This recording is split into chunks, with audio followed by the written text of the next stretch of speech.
सुप्रभात मित्रों। आषाढ़ कृष्ण दशमी 2076 गुरुवार 27 जून 2019 प्रातः के 6:15 हुआ चाहते हैं। संस्मरणों के क्रम में अभी मंगल निवास बाग चल रहा है। संस्मरणों में जो कह रहा है वक्ता वही केंद्र में होता है। अपने परिवेश को जैसा देखता है वैसा कहता है, बताता है, और परिवेश से क्या क्या मिला साधक को, इसके प्रति एक कृतज्ञता बोध वो बनता है। अभी ये चूँकि बाग से संबंधित है, इसलिए अपने कुछ बाग परिवार के मित्रों को, परिजनों को इसका लाभ मिले, इस नाते मैं इसको व्हाट्सएप पर भी उनके ग्रुप पर सीधा रिकॉर्ड करके डालता हूँ। नमस्कार। ये दोनों साथ साथ चलेंगे।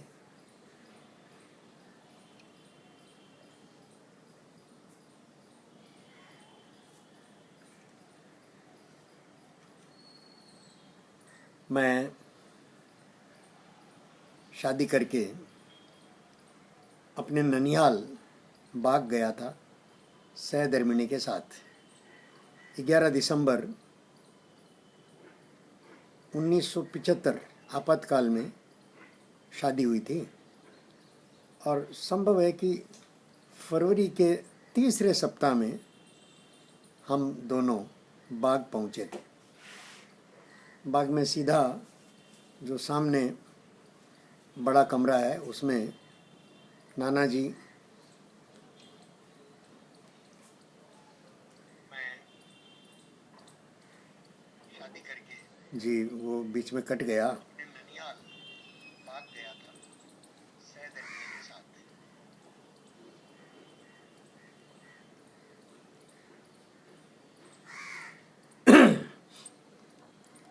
तो सामने बैठे थे बड़े नाना जी जयचंद लाल जी, और उनके पास ही बैठे थे भंवर लाल जी, मेरे नाना जी, पर नाना जी जयचंद लाल जी और मित्रवत दोनों बैठे थे, पिता पुत्र।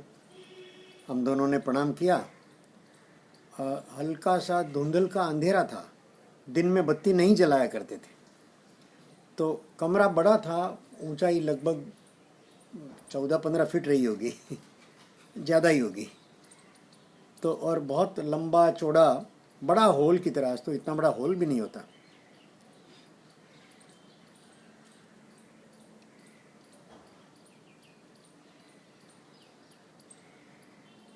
आज तो इतना बड़ा हॉल भी होता नहीं है। तो नाना जी ने झुकते ही सर पर, स्नेह के सर पर हाथ रखा और बेटा अपनी मेहंदी दिखाओ। तो हल्का सा पल्लू लिया हुआ था स्नेह ने चेहरे पर, तो इस क्रम में थोड़ा सा पल्लू ऊंचा करके मुस्कुरा करके और दोनों हाथ आगे कर दिए मेहंदी दिखाने के लिए। मेहंदी ऐसी गहरी रची हुई थी कि उनके पार कुछ देख पाना, मेहंदी ही दिखेगी। डिज़ाइन महीन गहरी रची हुई। तो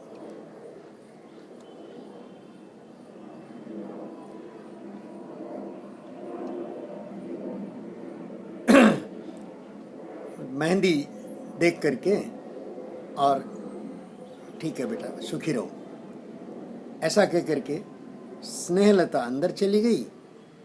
मैं वहीं बैठा रहा।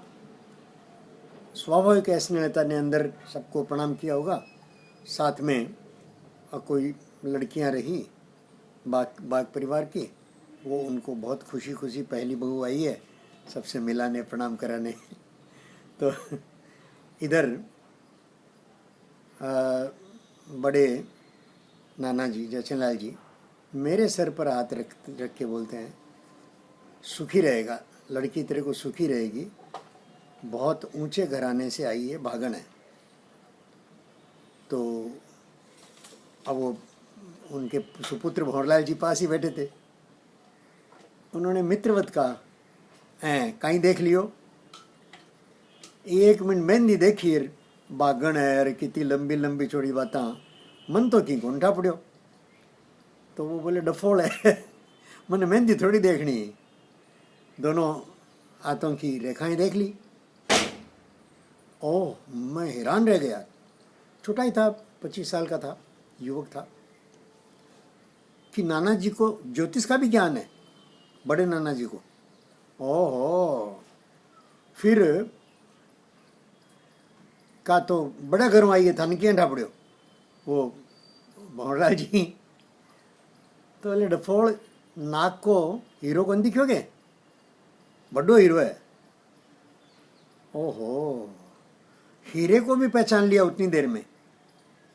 तो मतलब रत्नों के भी पारखी, ज्योतिष के पारखी, रत्नों के पारखी, और क्या क्या गुण उस व्यक्ति में थे, इसकी चर्चा तो करने में अभी ये संस्मरण पूरा यहीं शेष हो जाएगा। और वो दुबली पतली और सांवली सी काया, 5 फुट का कद रहा होगा, 5 फुट 1-2 इंच रहा होगा। साधक का 5 फुट 4 इंच है। कद में साधक से छोटे ही थे, सीधे कड़क बैठते थे, बैठक उनकी गजब थी। और उनके बैठने में उनका आत्मविश्वास, उनका ज्ञान, उनकी गरिमा निरंतर झलकती थी। और आज कितने वर्ष मुझे अपनी सहधर्मिणी के साथ हो गए।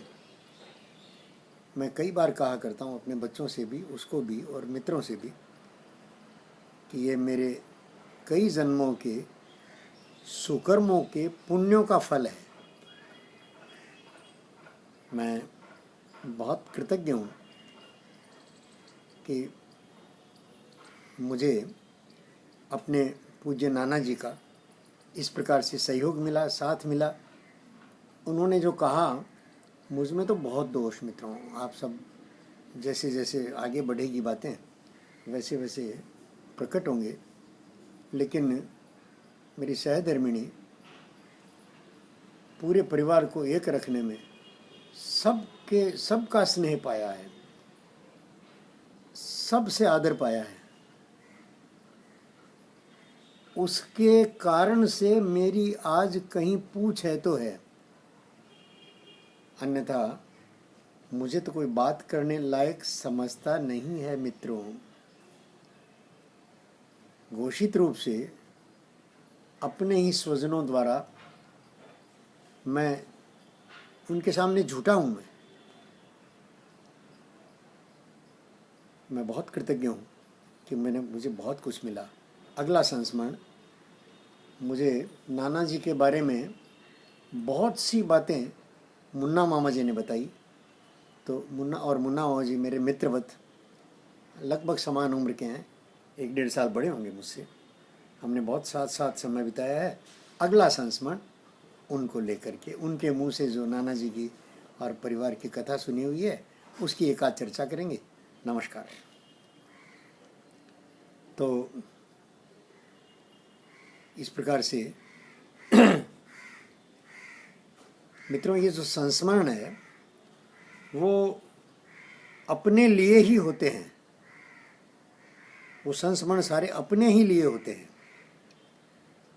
और अपने जागृति यात्रा को किस प्रकार से आगे बढ़े, पड़ावों को देखना, उन पड़ावों पर झुक कर के प्रणाम करना, जहाँ से जो मिला उसके प्रति कृतज्ञता ज्ञापित करना, ये इस पूरे परिश्रम का हेतु है, प्रयोजन है।